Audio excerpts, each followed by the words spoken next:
عليكم السلام. اهلا وسهلا بكم احبتي في برنامجكم العظات القرانيه، وهذه الحلقه رقم 816 واحنا في يعني في موضوع الظروف التاريخيه في صناعه الحديث الملعون، صوموا لرؤيته وافطروا لرؤيته. الحلقه الماضيه كانت حلقه تاريخيه بتعطي ارضيه للدوله العباسيه التي قامت على اساس احاديث موضوعه. وهنا هذه الحلقة بقى هنخش بقى ضمن هذه الأحاديث الموضوعة، الحديث بتاع صوموا لرؤيته وافطروا لرؤيته. احنا هنجيب ما حدث في عام 1155.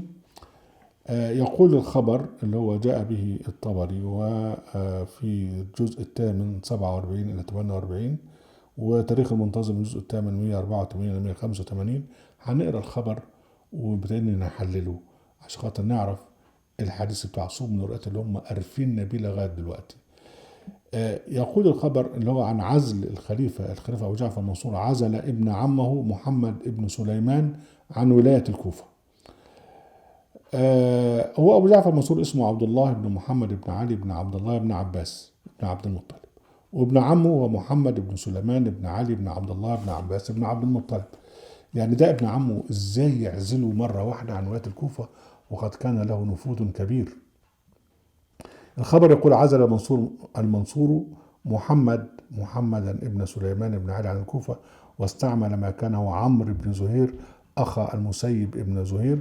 واختلفوا في سبب عزله لمحمد بن سليمان، فقال بعضهم إنما عزله لأمور قبيحة بلغته عنه واتهمه فيها، وقال يقول بل كان سوى أنه أتى في في عمله بعبد الكريم، خلي بالك بقى، بعبد الكريم ابن أبي العوجاء، وكان خال معن بن زائدة، فكسر شفعاء ولم يشفع فيه كذا، فأمر بالكتاب إلى محمد ابن سليم الكف أن نأتي رأيه فيه. يعني جيء بعبد الكريم من أبي العوجاء إلى هذا الوالي فعشان يعاقبه.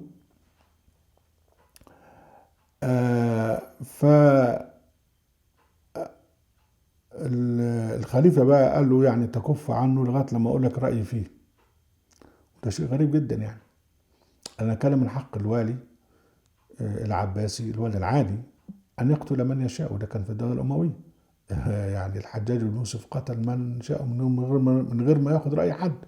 احنا هنا أمام والي على الكوفة وابن عم لزم للخليفة، وبعدين قبض على واحد اسمه عبد الكريم العوجاء، فالخليفة بعت له قال له لا، انتظر لما يجي لك رأي. وبعدين بعد كده الوالي ما انتظرش امر الخليفه وامر بضرب عنق عبد الكريم بن العوجاء. فلما عبد الكريم بن ابي العوجاء ايقن انه مقتول قال، خلي بالك من كلام الله، اما والله لئن قتلتموني لقد وضعت فيكم 4000 حديث احرم فيها الحلال واحلل فيها الحرام، ولقد فطرتكم يوم صومكم وصومتكم يوم فطركم.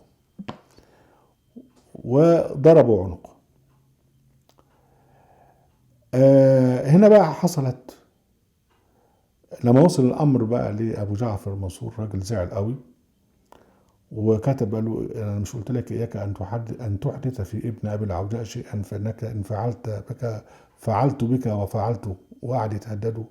فالوالي قال للرسول بتاع الخليفه هذا راس ابن ابي العوجاء وهذا بدنه مصلوبا بالكناسه، فاخبر امير المؤمنين.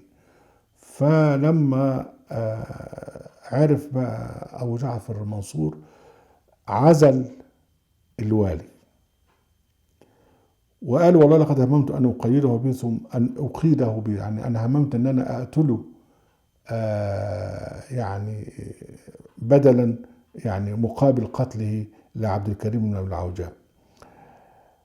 وبعدين قال هذا عملك، أنت أشرت بتولية هذا الغلام فوليته. يعني قال الكلام ده الأخ يعني ابن عم الخليفة قال للخليفة عن الوالي، قال له ده عملك، أنت وليت عيل وليته غلاما جهلا لا علم له بنا، يأتي يقدم على رجل فيقتله من غير أن ينتظر أمري إلى آخره. آه هنا بقى الوالي جيء بعبد الكريم اللي سمي بعد كده عبد الكريم الوضاع له بجريمة مش عارفينها ايه. والرسائل جت من الخليفة إلى الوالي تتشفع في المتهم، والخليفة أرسل الوالي بإطلاق سراحه. وبعدين عرض على الوالي رشوة 100,000 درهم إن أجل ميعاد قتل 3 أيام، يعني لغاية لما يجي التنبيه الأكيد من الخليفة ألا تتعرض له، لأن تأتي رسالة الخليفة بإطلاق سراحه. ولكن الوالي سارع بقتله، وقبل قتله قال ابن أبي العوجاء: أما والله لئن قتلتموني لقد وضعت فيكم 4,000 حديث أحلل فيها الحرام أحرم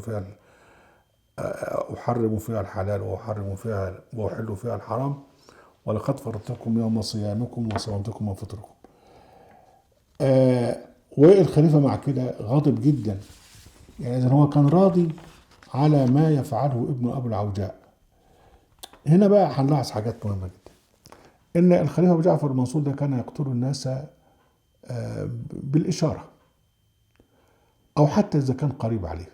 يعني هو قتل من الجماعة الهاشميين أولاد عمه كثيرا، وعذبهم ودفنهم أحياء يعني. وبعدين حاجة تانية، قوة نفوذ أبو عبد الكريم بن أبي العوجاء اللي هو عبد الكريم الوضاع. وقوة نفوذه تتضح في الكثير من أتباعه وهم متهمون في دينهم. يقول: فكثر شفعاءه إلى أبي جعفر ولم يشفع فيه إلا ظنين، يعني لو واحد متهم يعني. لكن دول بقى كانوا أصحاب حظوة عند الخليفة. ومع كده، مع قوة نفوذ ابن أبي العوجاء اللي هو عبد الكريم الوضاع، لم يكن مشهورا في دولة أبي جعفر المنصور. ما كانش واحد معين في كذا أو كذا، لا، ده هو راجل قوي النفوذ يعني صاحب سطوة، لكن لم يكن مشهورا. إذا بالتالي هو بينتمي إلى الجهاز السري في إذاعة ونشر الأحاديث. والجريمة التي قتل بسببها واللي احنا مش عارفينها ايه، يعني مش معروفة. إذا بالتالي الموضوع خطير جدا ويمس أمن الدولة. هنا بقى ايه هو الموضوع الخطير الذي يمس أمن الدولة؟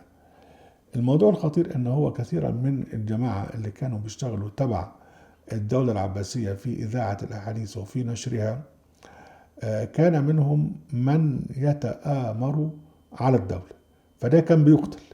لكن كان منهم بقى من يتعدى، مش موضوع ان هو يتآمر على الدولة، بيكون مخصص للدولة، لكن يضع أحاديث في الطعن في الإسلام.